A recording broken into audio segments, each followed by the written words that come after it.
As we all know, small fights among students often do not attract people's attention.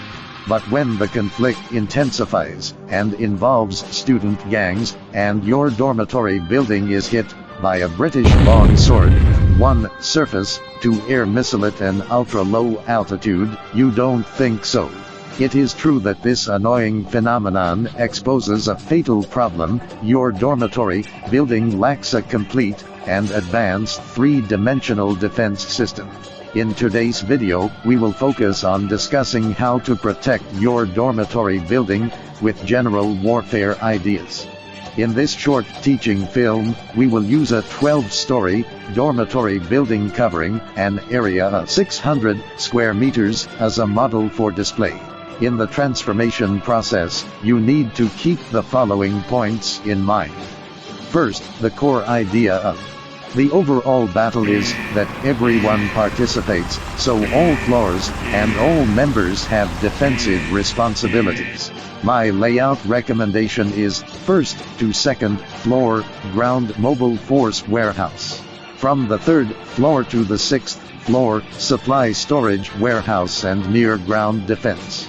The 7th to 8th floors, the command center, are arranged in this way to facilitate movement up and down. 9 to 12 floors of high-altitude fortifications and aprons. Regarding the arsenal, in order to avoid the risk of detonation and collapse caused by centralized placement, it is recommended that you place munitions separately on each floor. At the same time, build a basement that is earthquake-resistant, explosion-proof, and anti-atomic and biochemical attack. In addition, when installing CHOBM, composite reactive armor on the outer wall, students who are in poor conditions, I would recommend concrete covering. Second, according to Bourdieu's field theory, your fortress belongs to a kind of defense field.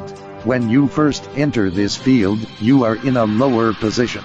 The communication between the members of the dormitory building and you is for utilitarian purposes, and they may not fight for you. Therefore, you need to establish a close relationship with the members and build a defense community of life through all building meetings, visits and persuasion, and timely payment of salaries. Third, did you find it? There is a vacant patio in the middle of your building. This is very suitable for transformation into a cold silo. In this regard, you need to modify this slightly, improve the concrete shaft, carbon steel or alloy manhole cover, and build a control room around the 5th floor.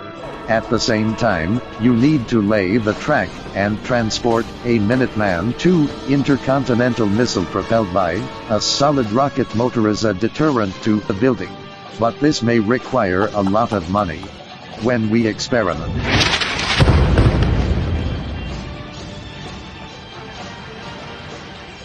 as you can see, your bedroom was still attacked. This is because you are too close to your enemy. If conditions permit, you can use underpinning theory and building translation technology to install composite beams, track trailers, and tracks downstairs in the dormitory to keep it away from your imaginary enemy. Of course, this will come at the cost of abandoning the basement. Through today's study, you have learned how to build a large fortification that integrates mobility, firepower, and defensiveness. This is today's safety education. See you next time.